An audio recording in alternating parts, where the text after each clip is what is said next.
Welcome to day 176 of our Let's Grow annual challenge. Sharon Horne-Ellstrom here. I got a little ahead of myself yesterday and started talking about SMART goals when that's what today's challenge is all about. So if you did it yesterday, you got a little bit of a break today. I'm hoping and really hoping that you did the 7Y exercise yesterday for sure, because that is one of the most powerful exercises we can use to motivate ourselves, to drive ourselves to actually get off our derrieres and take action to grow every single day.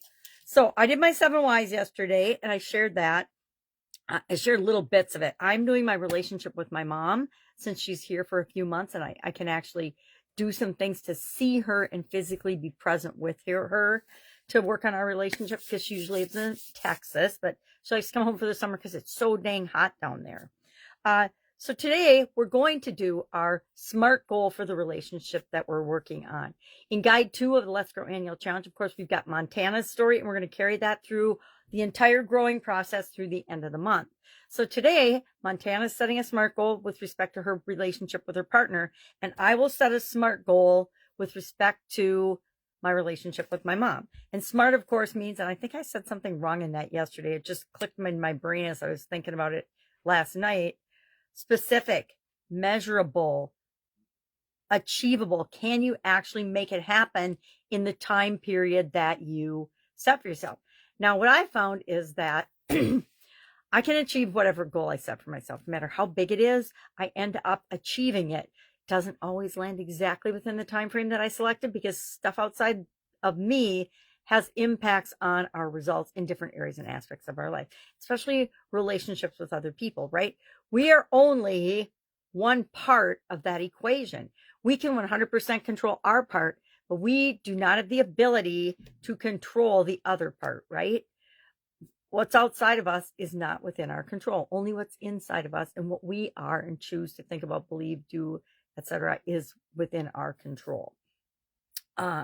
So is it achievable? You have to decide. I like to set big, hairy, audacious, can't even imagine how I'm ever going to make that happen goals. But that's just me, and that works for me, and it drives me, it keeps me moving forward and motivates me. Other people that I know in my same family, my same siblings, have to set specific goals that they're 100% sure they can achieve. And I break my big ones down into little pieces. They just do the little pieces to get toward what they want. And it's just difference in our personalities and difference in our styles. Is it relevant? Why would we set a goal that isn't relevant to us?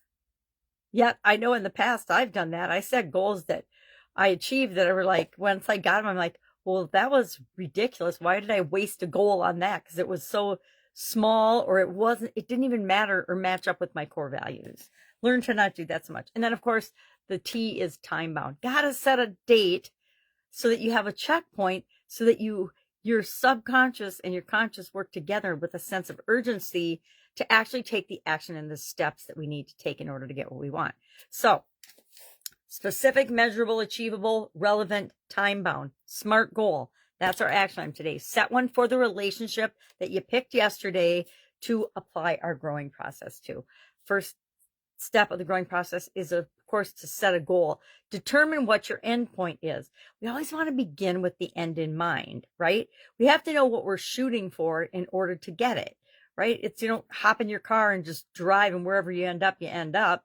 I guess some people probably do, but I don't usually do that. I usually know where I am, where I'm starting, which is what we'll talk about tomorrow, and where I want to go. Because as soon as I have identified that gap, now my subconscious and everything in the universe aligns to help me start to fill that gap, so that I go from where I am to where I want to be. And the same is true of you. It's universal laws. I didn't make this stuff up. All right, any questions? What do? You ask, of course. You can ask under this video. You can do a Q&A on this video. You can Google me. I would say with the challenge, let's go to the Let's Go Annual Challenge private Facebook group page and ask our questions there, so everybody that's serious about the challenge can go there and see the questions and the answers, so that I guarantee if you've got a question, you're not the only one. Remember in school, I used to always never want to raise my hand and ask a question because I didn't want to look stupid, right? But the truth was, as soon as I'd get up the gumption to ask the question, there'd be like a sigh of relief in the class, because everybody else was thinking the same thing, and everybody else was scared to raise their hand and ask the question. Yet, that's what the teachers are there for, to answer our questions, to help guide us and help us learn and grow. Hello. All right. Have an awesome day. And I will, of course, be with you tomorrow. Bye.